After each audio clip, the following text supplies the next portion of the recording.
Hello again, Lockpicking Paul here, and tonight I'm going to go through a Yale 500. And if you're chasing the LPU belt ranking system for lockpicking, this is a blue belt lock. So it's getting reasonably serious by this point. If you can pick one of these locks, you are making good progress. I think that's a true statement. The Yale 500 is at the same level as the Yale Superior. They're both very different locks with very different sets of pinning. I've previously picked a Yale Superior, and how you can tell the difference between these. Yale Superiors, let's see if we can get this cleanly on camera, have a 1-star kite mark fascia to it, and the Yale 500s have a Yale with a trademark type indicator. And these things are, certainly in the UK, and I'm guessing Europe as well, these things are plentiful and cheap. If you buy a bunch of snapped euros on eBay, there's chances are you'll have one or both in that bunch of snapped euros. I've bought several bundles of locks over the last year or so, and all of these were in amongst them, and not just these, another 15 or so. And every time I've opened one up, the pinning is the same. In the Yale 500, it's got 5 spools and standard keep-in to keep everything straight, and counter milling in the core. So the counter milling grabs the spools and makes them difficult to set. They don't quite behave like a regular spool lock because the counter milling does grab things so they don't counter rotate freely. On here, and I do think these are slightly tougher, 6 pins again, but they are all serrated pins, so not as good feedback from the serrated pins, lots of clicks, but no counter milling. Okay, so there's nothing to grab those serrated pins. You've definitely got to take your time with these things, 1 click at a time, rotate your way through the pins, and eventually they will open. These ones, it's light tension, and see if you can detect if you're on a spool that's moving. Maybe you'll have to sort of manually counter rotate a bit to get these to open. But with practice, neither of them are particularly hard. Whilst these things have got like GG style pins in them, they're not made to the same tolerances as a GG, and so therefore a lot easier to pick. So pick either. Either would get you a blue belt. I would say when I was starting out, I found these super tough. In fact, if you look on here, several of these, they're either marked hard or they're marked medium. I always put notes on my locks. They're not hard at all now with practice, and that's all it is. But they are, I think, they're a really good indicator as to whether you're making progress along some of the more strenuous security sort of arrangements with counter milling and serrated pins or spool pins. I would also say is they pick very differently to things like 1100s. The pins are much larger in these locks, they're easier to find, and the feedback is much more pronounced.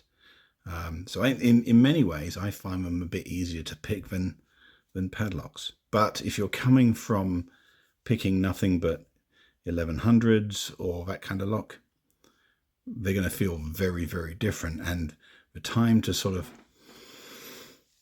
to reacclimatize to a different style of lock and a different structure of lock is going to take a little while. So anyway, I'm going to get a 500, one of these, set up a device, we'll get it picked, I'll gut it to show you what's inside, and hopefully you'll dig around on eBay, find your own, and go off and grab yourself a blue belt. Right, back in just a moment with the picking. Right then, so a good opportunity to try the new Multipick picks. So I've got a medium hook in 0.8 and 0.6 and 0.8 tensioner, and light to moderate tension. See if we can get that first false, which we do now have.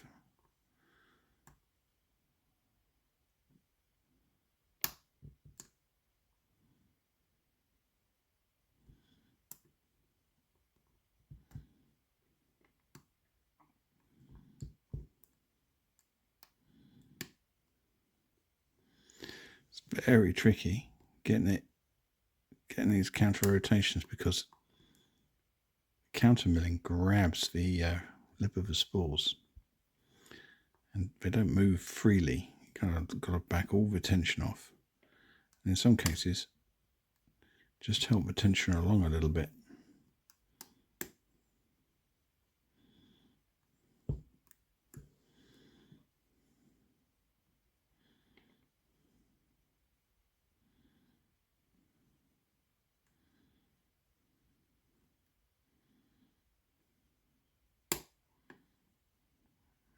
That's a stubborn one.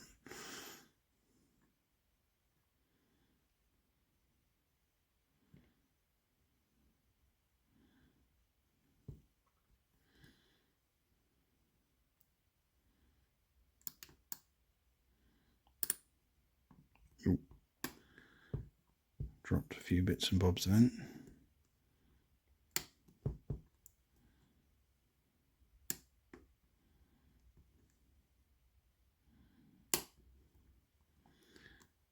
We are now making some fair progress.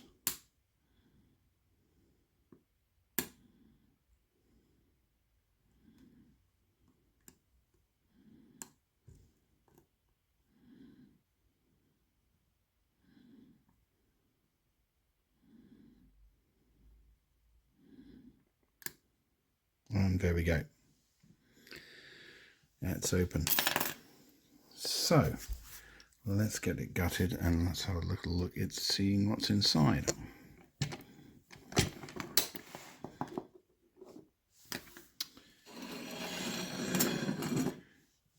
Never gutted this lock, so hopefully it won't embarrass me, but I'm expecting all spools and counter milling. I've got to be careful not to lock this up. I don't have a key for this lock.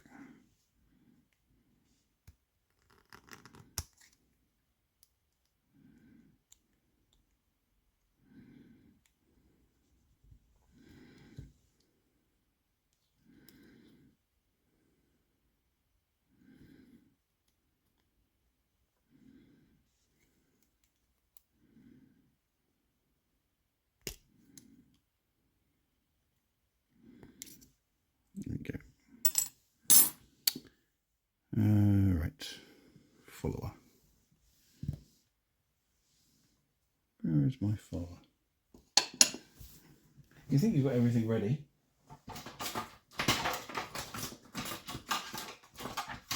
And it turns out you forget something. Right, there you go. Good practice to shim it.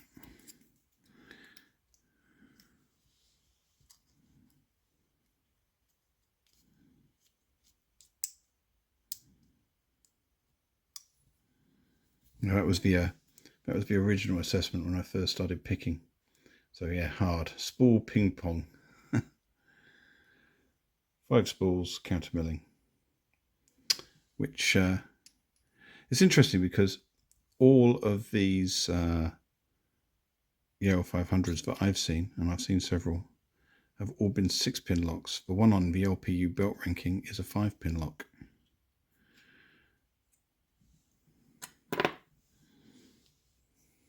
Right.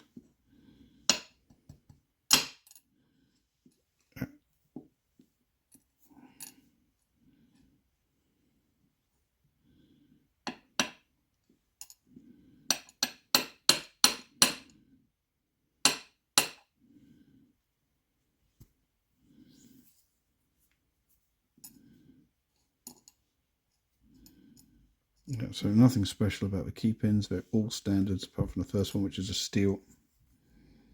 There's the counter milling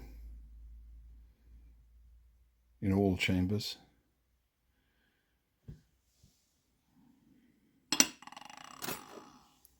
Right. Let's see if we've got the spools. First one should be a standard. Yeah, there you go. Standard steel.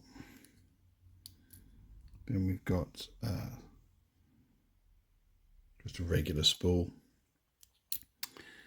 Another identical spool. Another identical spool. and again.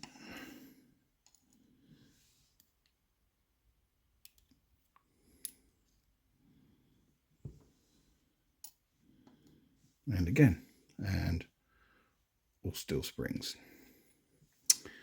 Right, so actually, tell you what, I learned from past mistakes. There you go, all spools plus counter milling, the Yale 500 blue belt. So a little bit tricky. I think the biggest problem with these things is they don't behave like regular spool locks. You've got to really lighten up that tension and push through that counter milling, which does kind of prevent the counter rotation. But in terms of a lock that could get you to blue belt more quickly and for very little money, that is a good way to go. All right, hope you enjoyed that, and yeah, enjoy your picking. Cheers.